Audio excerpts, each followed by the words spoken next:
അടുത്ത വിവരം, അനധികൃതമായി മരുന്ന് വിൽപ്പന നടത്തിയ തൃശൂരിലെ 5 മെഡിക്കൽ ഷോപ്പുകളുടെ ലൈസൻസ് സസ്പെൻഡ് ചെയ്തിട്ടുണ്ട്. ഡ്രഗ്സ് കൺട്രോൾ വിഭാഗവും തൃശൂർ സിറ്റി പോലീസും ചേർന്ന് നടത്തിയ പരിശോധനയിലാണ് നടപടി. MS ലിഷോയ് വിവരങ്ങളുമായിട്ടുണ്ട്. ലിഷോയ്, ഇത് എങ്ങനെയാണ് പരിശോധന? കഴിഞ്ഞ കുറച്ച് നാളുകളായിട്ട് നടത്തുന്ന പരിശോധനയിലാണോ ഈ വിവരങ്ങൾ മനസ്സിലാകുന്നത്? പലപ്പോഴും പല മരുന്നുകളും കൃത്യമായ ഡോക്ടറുടെ കുറിപ്പടിയോടുകൂടി മാത്രമേ നൽകാവൂ എന്ന നിബന്ധനകളൊക്കെ ഉണ്ട്. അതൊക്കെ ലംഘിച്ചുകൊണ്ടാണോ മരുന്ന് വിൽപ്പന?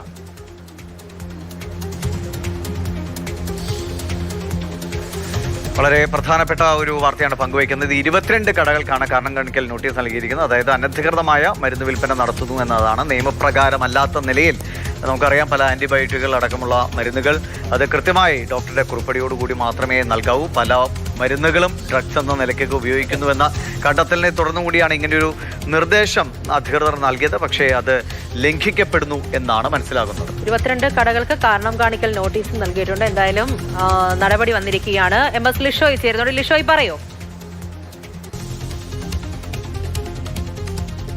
അനധികൃതമായി മരുന്ന് വിൽപ്പന നടത്തി, അതായത് ഡോക്ടറുടെ കുറിപ്പടി ഇല്ലാതെ ആൻറ്റിബയോട്ടിക്കുകൾ ഉൾപ്പെടെയുള്ളവ വിൽപ്പന നടത്തി എന്നതിൻ്റെ അടിസ്ഥാനത്തിൽ, രഹസ്യ വിവരത്തിൻ്റെ അടിസ്ഥാനത്തിൽ തൃശ്ശൂർ ജില്ലയിലെ പ്രത്യേകിച്ച് നഗരപ്രദേശത്തെ മെഡിക്കൽ സ്റ്റോറുകളിൽ നടത്തിയ പരിശോധനയിലാണ് 5 മെഡിക്കൽ ഷോപ്പുകളുടെ ലൈസൻസ് താൽക്കാലികമായി സസ്പെൻഡ് ചെയ്തിരിക്കുന്നത്.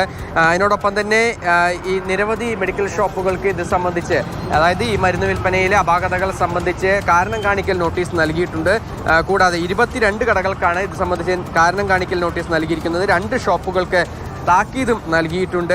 ഡോക്ടറുടെ കുറിപ്പടി ഇല്ലാതെ ഷെഡ്യൂൾഡ് H1 കാറ്റഗറിയിൽപ്പെട്ട മരുന്നുകൾ വിൽപ്പന നടത്തിയതിനാണ് ഡ്രഗ് കൺട്രോൾ ബ്യൂറോയും അതിനോടൊപ്പം തന്നെ തൃശ്ശൂർ സിറ്റി പോലീസും സംയുക്തമായി നഗരത്തിൻ്റെ പലയിടങ്ങളിലായുള്ള മെഡിക്കൽ ഷോപ്പുകളിൽ പരിശോധന നടത്തിയത്. വരും ദിവസങ്ങളിലും ഈ പരിശോധനകൾ തുടരുമെന്നുള്ളതാണ് നിലവിൽ പോലീസ് ഉൾപ്പെടെയുള്ള വിഭാഗങ്ങൾ അറിയിച്ചിരിക്കുന്നത്.